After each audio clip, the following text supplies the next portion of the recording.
@KA76 सूरज sir.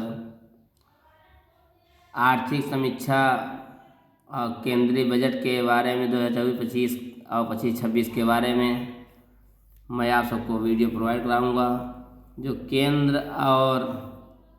केंद्र राज्य स्तरीय प्रतियोगी परीक्षाओं के लिए उपयोगी होगा और यह परीक्षा की दृष्टि से बहुत ही इम्पोर्टेंट होगा। इसलिए आप सब देखते रहें, चैनल को लाइक सब्सक्राइब करते रहें। देखिए, केंद्रीय बजट के बारे में सबसे पहले मैं आप सबको बताऊंगा बजट से संबंधित महत्वपूर्ण तथ्य एवं शब्दावली, बजट का इतिहास, केंद्रीय बजट 2025-26, आर्थिक समीक्षा 2024-25 और बहुविकल्पीय प्रश्न, ये सब आप सबको बताऊँगा। आप चैनल पर जुड़े। ये सब रहा आर्थिक बजट। इसी सब 4 टॉपिक चर्चा होगी। पहला टॉपिक होगा बताया जाता है केंद्रीय बजट के बारे में बताया जाए। केंद्रीय बजट पहला टॉपिक क्या है? केंद्रीय बजट। देखिए, केंद्रीय बजट से संबंधित महत्वपूर्ण तथ्य शब्दावली होंगे। तो सबसे पहले हम बताएंगे आप सबको, बजट जो है किसी देश की आर्थिक स्थिति एवं सरकार की प्राथमिकताओं का परिचालक होता है। और आम बजट जो होता है किसी भी वित्तीय वर्ष में सरकार के आय व्यय का वार्षिक लेखा जोखा है, जिसमें सरकार की उन वित्तीय नीतियों का भी विस्तृत वर्णन होता है, जिसके आधार पर सरकार जो है अगले 1 वर्ष तक अपने आर्थिक नीतियों का संचालन सही रूप से करती रहती है। सरकार द्वारा प्रस्तुत किया गया बजट एक सामान्य व्यक्ति से लेकर के बृहत उद्योगी, मतलब एक सामान्य व्यक्ति भी हो या कोई उद्योगपति हो, सबके लिए जो है एक समान होगा तथा सभी को प्रत्यक्ष अथवा परोक्ष रूप से प्रभावित करता है। ये सभी के लिए प्रभावित होगा। ये नहीं कोई गरीब है उसके लिए, नहीं कोई महाजन, नहीं, सबके लिए एक बराबर एक समान होगा। संविधान में जो बजट को वार्षिक वित्तीय विवरण कहा गया है, उसे दूसरे शब्दों में बजट शब्द का संविधान में कहीं उल्लेख ही नहीं है, परंतु यह वार्षिक वित्तीय विवरण के नाम से प्रचलित है तथा इसका जो है उल्लेख, जो वार्षिक वित्तीय विवरण का उल्लेख जो है संविधान के अनुच्छेद 112 में किया गया है। अब देखिए मुख्य बिंदु क्या क्या है। मुख्य बिंदु ये पहला ये है वित्तीय वर्ष। क्या है? वित्तीय वर्ष है मुख्य बिंदु। वित्तीय वर्ष में क्या क्या आएगा ये देखिए। अब भारत में वित्तीय वर्ष 1 अप्रैल से प्रारंभ होकर के वह 31 मार्च को समाप्त हो जाता है। 1 अप्रैल से प्रारंभ होता है और 31 मार्च को समाप्त हो जाता है। 1 अप्रैल से प्रारंभ होकर के 31 मार्च को समाप्त हो जाता है।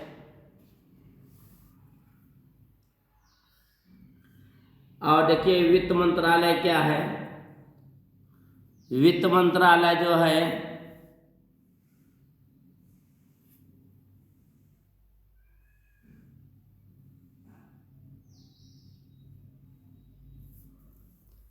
वित्त मंत्रालय भारत में बजट निर्माण करने का उत्तरदायित्व जो है वित्त मंत्रालय को ही सौंपा गया है।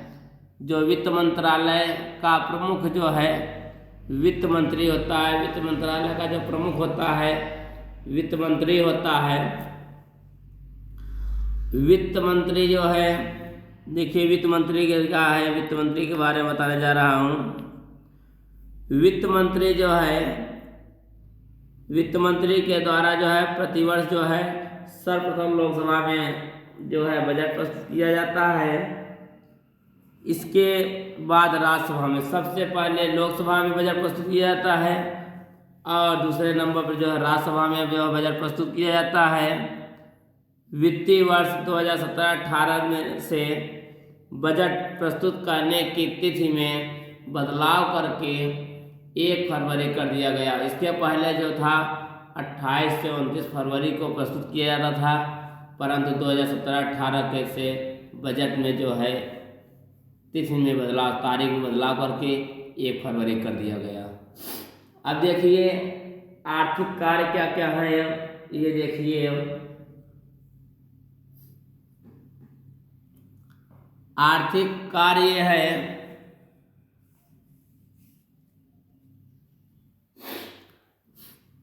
आर्थिक कार्य विभाग क्या क्या है। आर्थिक कार्य विभाग का बजट प्रभाग केंद्रीय सरकार रेलवे को छोड़ करके तथा राष्ट्रपति शासन के अंतर्गत आए हुए राज्यों और विधानसभा वाले संघ राज्य क्षेत्रों की सरकारों के वार्षिक बजट अनुदान की पूरक मांगें तथा अतिरिक्त अनुदानों की मांग तैयार करने और उसे संसद के सम्मुख प्रस्तुत करने और उनकी स्वीकृति प्राप्त करने के लिए जिम्मेदार है।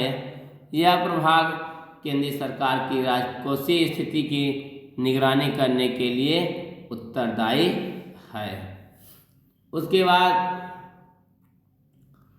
वित्त मंत्रालय समस्त विभागों की अनुदान मांग को एकत्रित करके तथा वित्तीय नीति संबंधित मामलों से संपूर्ण मंत्रिपरिषद में निर्णय लेकर के आय व्यय का लेखा या दस्तावेज तैयार करती है, जिसे हम क्या कहते हैं, बजट कहते हैं। संसद के 1 वर्ष में 3 सत्र कौन कौन देखिए। उसके बाद संसद में जो है 1 वर्ष में 3 सत्र बोले जाते हैं। कौन कौन से 3 सत्र है। पहला है बजट सत्र जो जनवरी अंत से अप्रैल मई के बीच होता है। दूसरा है मानसूनी सत्र जो जुलाई से अगस्त के बीच होता है।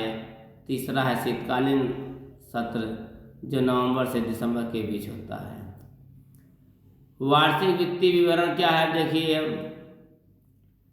संविधान के अनुच्छेद 112 के तहत भारत सरकार की अनुमानित प्राप्तियों और व्यय का विवरण संसद के समक्ष प्रस्तुत किया जाता है। वार्षिक वित्तीय विवरण नामक यह विवरण मुख्य बजट दस्तावेज होता है। वार्षिक वित्तीय विवरण में सरकार की प्राप्तियां और अदायगियों को 3 भागों में दर्शाया जाता है। कितने भागों में? 3 भागों में। कौन कौन से हैं देखिए।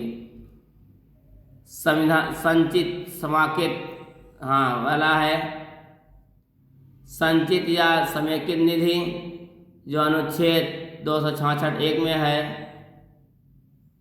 आकस्मिकता निधि जो अनुच्छेद 267 में है।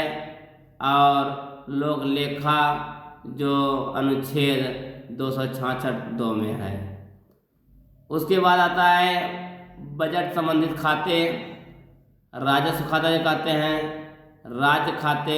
राजस्व खाते में सरकार की राजस्व प्राप्तियां और राजस्व व्यय सम्मिलित होते हैं। अब देखिए राजस्व प्राप्तियां क्या है। राजस्व प्राप्तियां वे प्राप्तियां होती हैं जिन्हें सरकार द्वारा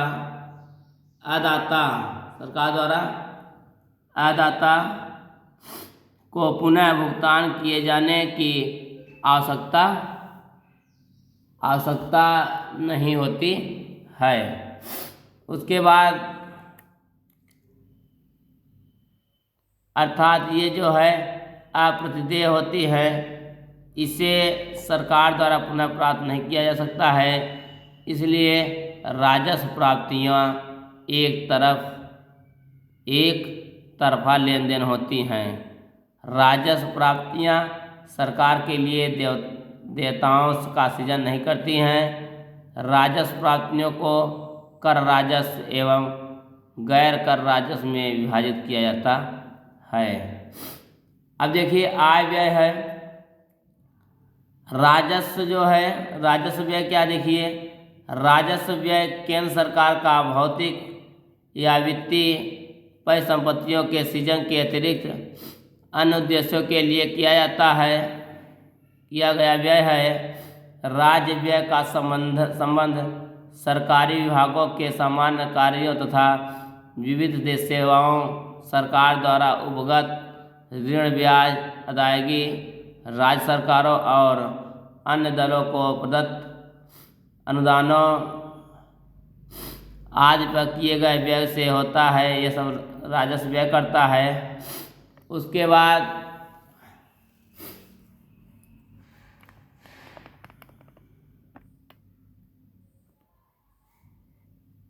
बाद आता है हमारा पूंजीगत खाता। नंबर 1 था राजस्व खाता, दूसरा है पूंजीगत खाता। अब पूंजीगत खाता क्या है देखिए। पूंजीगत खाता केंद्र सरकार की परिसंपत्तियों तथा देयताओं का खाता होता है, जो देनदारों का खाता कहा जाता है। इसमें जो है पूंजीगत परिवर्तनों को भी ध्यान में रखा जाता है पूंजी खाता में, और इसके अंतर्गत इसमें सरकार की पूंजीगत प्राप्तियां एवं पूंजीगत व्यय सम्मिलित होते हैं। तीसरा नंबर आता है सार्वजनिक ऋण खाता। सार्वजनिक ऋण खाता क्या है देखिए। इसमें सरकार द्वारा ली गई ऋण की राशि को शामिल किया जाता है, और यह योजनागत व्यय देखिए क्या है। इसी का सार्वजनिक खाता के अंतर्गत आता है योजनागत व्यय। योजनागत व्यय से तात्पर्य है केंद्रीय योजना पर होने वाले व्यय से होता है। दूसरा नंबर गैर योजनागत व्यय। गैर योजनागत व्यय से तात्पर्य सरकार द्वारा नियमित दायित्वों के निर्वहन पर किया जाने वाला व्यय होता है। और उसके बाद आता है बजट प्रक्रिया को विभिन्न चरण। अब देखिए जो बजट प्रक्रिया होती है ये प्रत्येक भागों में बांटा गया। प्रत्येक चरण होते कितने चरण होते देखिए बता रहा हूँ आप सबको मैं।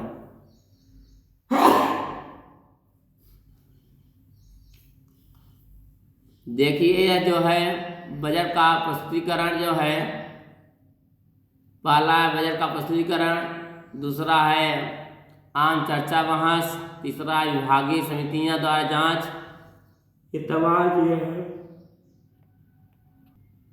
और आगे के बारे में हम आप सबसे चर्चा करते रहेंगे।